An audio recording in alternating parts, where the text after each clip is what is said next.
Good morning, everybody. It's Steve Brown from Mirae Asset Securities, Mirae Asset Live. Joining us today, we have Mr. Tanveer Gill, Head of Corporate Institutional Capital at Masan. Tanveer, it's great to have you back. Thank you. Thanks for having me here. And it's been a wonderful year for Masan as well. Yeah, I think 2021 turned out pretty okay considering how things were tough in the world. I think our businesses did pretty well. Yes. In fact, some parts of your business have been spectacularly successful, given this last year we had stay at home, work from home. A lot of the city and other cities in Vietnam under social lockdown for safety with COVID. But some of your numbers, particularly Q4 2021, were quite outstanding. We'll touch on those. The business momentum will therefore now be driving forward, I'd assume, for your forecast for 2022 targets as well. So we'll touch on those throughout the divisions of the business. And if you'd like to just start with the group results, I think would be a good idea, because the financial results for 2021 showed that the company also was able to successfully once again attract foreign institutional investor interest in the company, even in the depths of COVID. So I'll hand the mic to you and let us know your highlights. Thanks, Stephen. I agree. 2021 was a bit tough, especially for the global economy, especially for Vietnam. I think third quarter was really tough for businesses within the country, for consumers. A lot of people call it, I would say, the lost quarter, in terms of how tough the restrictions were. But in spite of that, considering the strength of brands that Masan has built over the last 20 years, our Masan consumer business did very well. Both our seasonings business, our convenience foods business, all the new verticals that we've gone into, especially home and personal care, processed meat. So 20-odd% growth in a year like 2021, I would say, is a pretty good marker to have.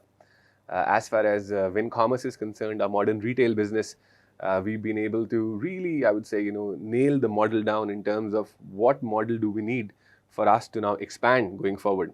So 2021 for us was the time where we wanted to make sure that the business turned profitable before we started to expand again. I think third quarter of 21, we were able to deliver for the first time ever, positive net profits for that business. And the fourth quarter, we were able to open more than 387 stores. And then from this year onwards, 2022, now that we've got the mechanics right of that business, we will look to expand that business in terms of store count, in terms of offering consumers more products and services. And also, we're really building what you would call a CV Life model. CV Life stands for Convenient Life. It's basically consumers can walk into our Vincommerce stores and not just have grocery, but have tea and coffee, basic financial services, going forward maybe even a small pharmacy. And we want to bring that all together through our telecom brand Reddy, so that we can give people digital products, digital services going forward. Masan Meat Life, I think again had a very good year. In Masan Meat Life, we were able to spin off our feed business and make it a purely branded meat business. Techcom Bank, as you know, continues to do very well, very good asset quality, very good net interest margins. And last but not the least, MHT, our mining business as well, our high-tech chemicals business, again had a very good year. The commodity prices have been up. The business has really evolved from being a mining business to, I would say, a downstream high-tech minerals kind of a business.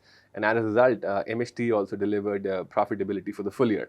So again, I would say, to put it in one line, I know 2021 was tough for the global economy, but I guess the strength of our business has really helped us to turn it around. And if I'm not wrong, we were able to grow our profits nearly like 6x compared to last year. Yeah, you had a tremendous result last year. That also transitions into the next question. Your company is now truly on the radar internationally from sovereign funds worldwide. The most recent one is from the Middle East now as well, the Abu Dhabi Investment Authority. So they too are looking at the Vietnam consumer story, its possibilities, and you were the go-to investment of choice for them recently.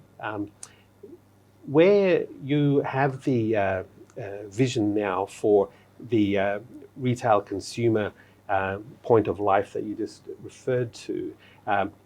When we last spoke, soon after your AGM last year, you were talking about the potential for between 10 and up to 30,000 combined internal stores and franchisee stores. This year coming, where do you think both of those targets will be, say for internal Winmart, mini-marts, and then also for the target for the franchisees? I think, as I said, right, like 2021 was the time for us to get the model right first. And in the fourth quarter of last year, we were able to open more than 380 odd stores. So for this year, as far as the self-owned, self-operated mini markets are concerned, the aim would be to open anywhere between 500 to 1,000 new mini markets. We are on pace to do that. We can do even more, but I think for us, it's very important that we want to expand our footprint, we want to expand our revenue, but we want to do that profitably. So the question is not, can we open 1,000 stores or 1,500 stores? The question is, how many stores can we open, but at the same time still be profitable? So that's the biggest, I would say, balancing act that we need to ensure going forward. As far as the supermarkets are concerned, I think we are again looking at opening potentially 10 to 20 more supermarkets this year. And the franchisee model, I believe, has a lot of potential for Vietnam. I think in the last 2 years, as you've seen how the general trade has been affected because of COVID, and now you see a significant acceleration of modern trade, of online channels happening in Vietnam. So we believe this is a great way for us to expand the footprint for our WinCommerce locations without having to do the capital expenditure ourselves.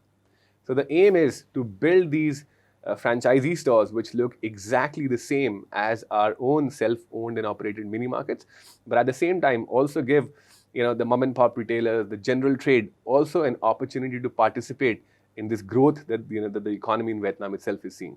Yes, yeah, and the product mix, the SKUs and so on.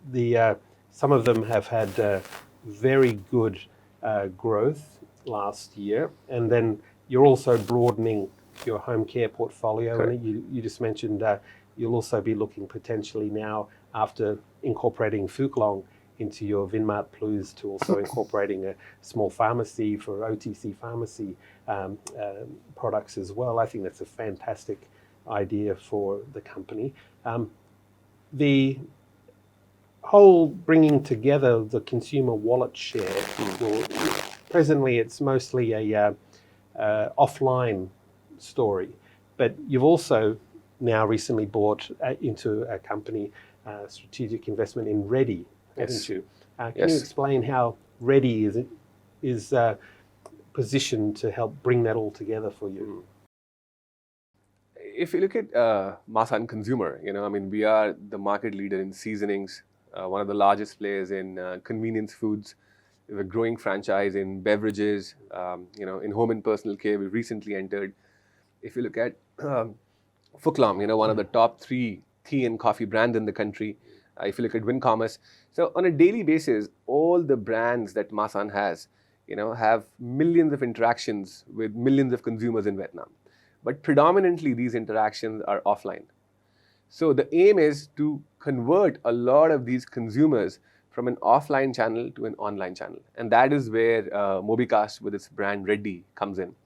So Mobicast is basically a mobile virtual network operator, and they have their brand Ready.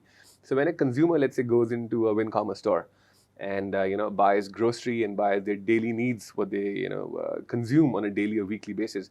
So rather than giving them, for example, let's say cashback, for that cashback, that kind of amount, we can also give them a SIM card from Ready. That's how we convert consumers from offline to online channels. Once they are in our online ecosystem, we will continue to provide them with, I would say, unmatchable offers. For example, if you go to Techcombank, you get better privileges, better services. You go to WinCommerce, you get more discounts. You go to Phuc Long, you get better vouchers. So the aim will be to continue to provide consumers an integrated loyalty platform, and basically to be able to increase the engagement time that consumers have with our brands.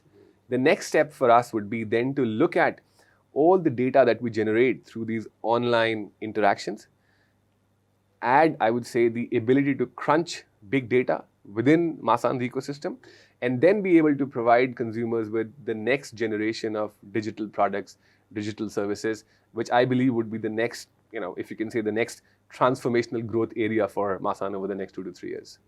And that will probably also include things such as financial services, because you are a substantial shareholder of Techcombank as well, so you can easily draw upon their whole suite of service offerings. Correct. I would imagine. Yes. Okay. Now, as far as the growth targets go, if we just start to look at the various silos and divisions of the business, Win Commerce, you're looking at targeted growth for this year, 20 to 30%, which is quite remarkable. Where do you see that coming from and why? Win Commerce, if you look at again 2021, our top line was nearly 30.9 trillion VND. We were not able to open as many stores as we would have wanted to in 2021 because of course, COVID-related restrictions. So this year, as I mentioned earlier, now that we've got the model right, this year the aim would be to open anywhere between 500 to maybe more than 1,000 stores as far as our mini markets are concerned. We would also look to open another 20 to 30 Winmart supermarkets, and we're also piloting the franchise model. So we have about 2-3 franchisees operational as of now, and we're trying to understand, work with them, and learn more as to what is the best model, how we can continue to expand the franchisee side of the business as well. So new store expansion, what we call like-for-like stores growth in terms of these stores just being able to service a lot more consumers, sell a lot more products. So I think those are the two biggest areas, in addition to the CV Life concept that we are continuing to build out. So CV Life, I believe, has significant potential in terms of not just improving revenue growth, but at the same time also improving profitability of our existing stores and our new stores as well. So as I mentioned earlier, right? I mean, the focus for us is we want to grow top line, we want to grow number of stores, but we want to do it profitably. Sure. And Masan Consumer, any particular SKUs, products that you're particularly proud of with last year's numbers? I think about 2 to 3 years ago, especially in our convenience food segment, we were making instant noodles which are sold in pouch format. So just instant noodle with some basic seasonings inside.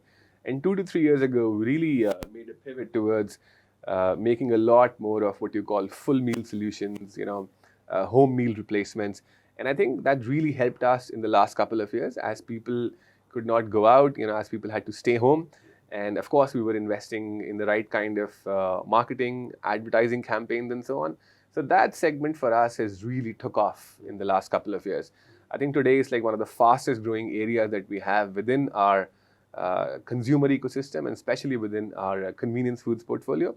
And we also believe that this is literally just the start of that segment, and we expect significant growth from that segment over the next 3 to 5 years. Okay, and next one, Masan Meat Life. Being a family man, parent, and 2 children, my wife, she shops almost daily now at the Winmart Plus store because Great. The variety is expanding. Yes.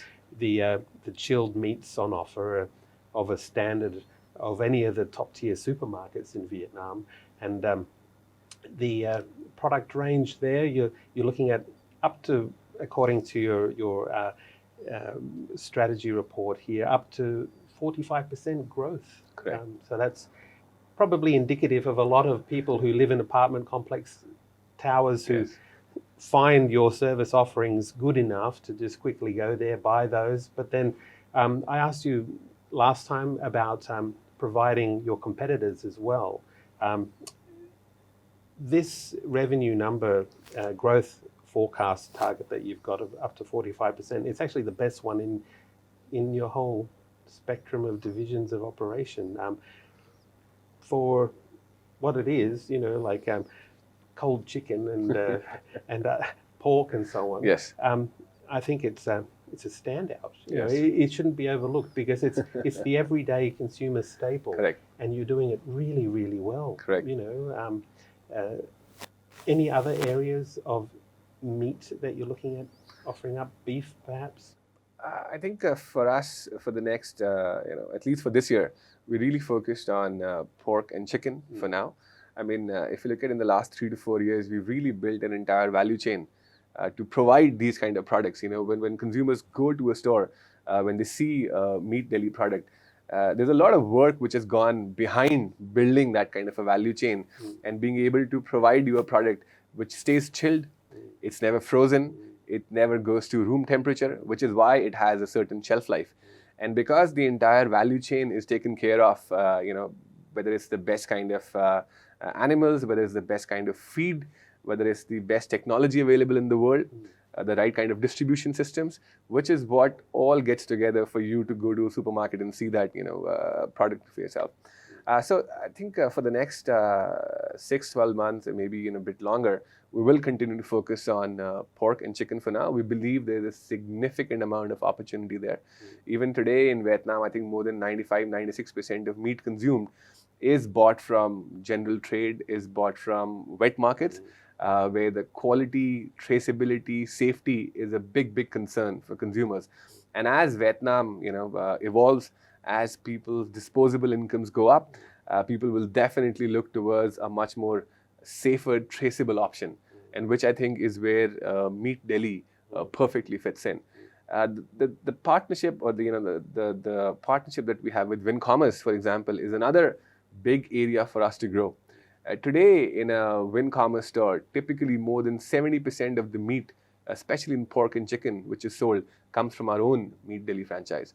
There's significant amounts of synergies between our Meat Deli business and our WinCommerce business. And again, as I mentioned earlier, we believe there's significant amount of potential there for this business to ramp up.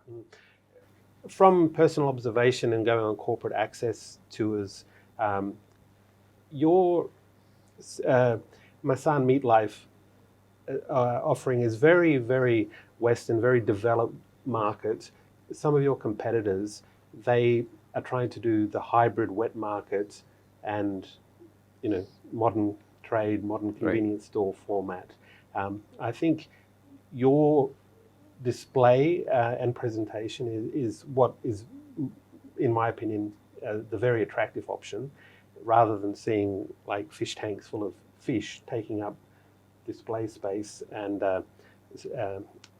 the chilled meat looks, in my opinion and my wife's, quite the preferable option.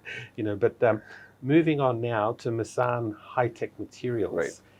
Again, you've had some huge interest there, and you've had the sale and engagement with HC Stark as well. How's that all going now, that part of the business? The reason why we wanted to acquire HC Stark was we wanted to move away from just being a pure mining business to a mid to downstream, high-tech, value-added chemicals kind of a business. I think that acquisition has been validated by the fact that in 2021, profitability at HC Stark went up. Consolidated profitability at MHT went up. Of course, it's helped by the fact that commodity prices like tungsten and copper were also up last year. But I think over the last 3 to 4 years, the fact that we're trying to build a fully integrated value chain and move away from being a pure mining business to a downstream high-tech value-added business has really helped that business to be able to weather, I would say, some of the storms of cyclical commodity prices and so on.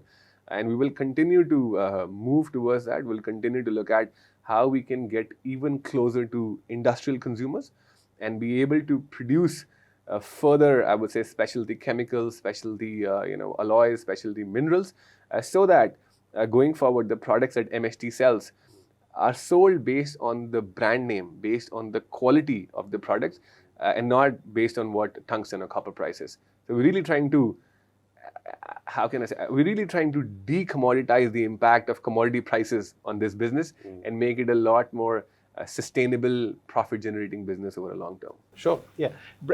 Branding a commodity, if you can do it, it can be very profitable. Argyle diamonds is, one of those style of commodities where the brand can give a premiumization to the price. Talking about premiumization, and the price of coffee in Vietnam is economical for most people, but there are some places that are more expensive than Phuc Long, and Phuc Long is now an integral part of the company as well, and it's being integrated and embedded very successfully into your Vinmart Plus convenience stores as well. You've also now recently acquired majority control of that business as well. So I'll leave it to you to update everyone on that. Sure. I mean, we started off last year by acquiring a 20% stake in that business. We've seen a significant amount of synergy between Phuc Long, coffee business, and of course our Vinmart Plus and Vinmart, mini markets and supermarkets. This year we've gone ahead and acquired control of Phuc Long. And going forward, it will continue to be one of the anchor brands, in addition to, of course, grocery. So the whole philosophy is when a consumer goes into a grocery store or Vinmart Plus, if they have the ability to also buy a cup of tea, a cup of coffee, and at the same time be able to do their grocery shopping, then that's a big, big plus. So it helps us to sell more products to consumers. And at the same time, now we're looking to expand that concept. So go from grocery, then to tea and coffee, and then going forward, potentially having a small Techcom Bank counter within the Vinmart Plus store, and potentially look at a small pharmacy. And as I mentioned earlier, tied all together with digital services through Ready. But yes, I think we're very, very excited and very privileged to be a partner with the Phuc Long, especially what they've been able to achieve in the last, I would say, 4 to 5 years. Today, they are one of the top 3 tea and coffee brands in the country. Also helps them a lot. Rather than opening flagship stores, which requires a lot of capital investment, they can expand to all parts of Vietnam through our WinCommerce ecosystem by opening small kiosks within these locations. Next question on that. Do you plan to also put those into the franchisee stores? Yes. For us, going forward, when you go to a store, you would not be, as a consumer, you would not be able to tell the difference. You want the whole thing. Yes. You would not be able to say that this is a franchisee or this is a company operated store. They will both look, feel the same. They will have the same kind of products.